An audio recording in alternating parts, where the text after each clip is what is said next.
तुलसीदास जी द्वारा ब्राह्मण को जीवन दान, एक मृत ब्राह्मण को जीवन प्रदान करना। भक्तमाल में वर्णन है कि एक ब्राह्मण था, परंतु कुछ विद्वान बताते हैं कि वह ब्राह्मण नहीं, एक भुलई नाम का कलवार था जो भक्ति पथ और गोस्वामी जी की निंदा किया करता था। उसकी मृत्यु हो गई। उसकी पत्नी उसके साथ सती होने के लिए जा रही थी। गोस्वामी श्री तुलसीदास जी अपनी कुटी के द्वार पर बैठे हुए भजन कर रहे थे। उस ब्राह्मण की स्त्री ने उन्हें दूर से ही देखा तो फिर श्री चरणों में आकर इन्हें प्रणाम किया। श्री तुलसीदास जी ने उसे आशीर्वाद देते हुए कहा कि सौभाग्यवती हो। उस स्त्री ने कहा कि मेरे पति का देहांत हो गया है और मैं सती होने के लिए श्मशान घाट पर जा रही हूं। तब इस आशीर्वाद का क्या अर्थ होगा?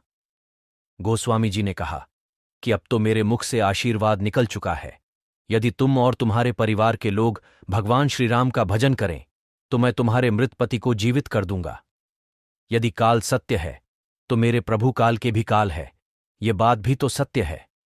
उस स्त्री ने अपने सभी कुटुंबियों को बुलाकर कहा कि यदि आप लोग सच्चे हृदय से श्रीराम भक्ति करने की दृढ़ प्रतिज्ञा करें तो मेरे यह मृत पति जीवित हो जाएंगे। सभी ने गोस्वामी जी की बात को स्वीकार करते हुए श्रीराम नाम का संकीर्तन प्रारंभ किया। तब गोस्वामी जी ने उसे सुंदर भक्तिमय जीवन दान दिया। श्री राम की कृपा से उस ब्राह्मण को जीवन दान मिल गया और इससे प्रभावित होकर उसके परिवार के लोग भगवत भक्त हो गए। धन्यवाद। जय श्री राम।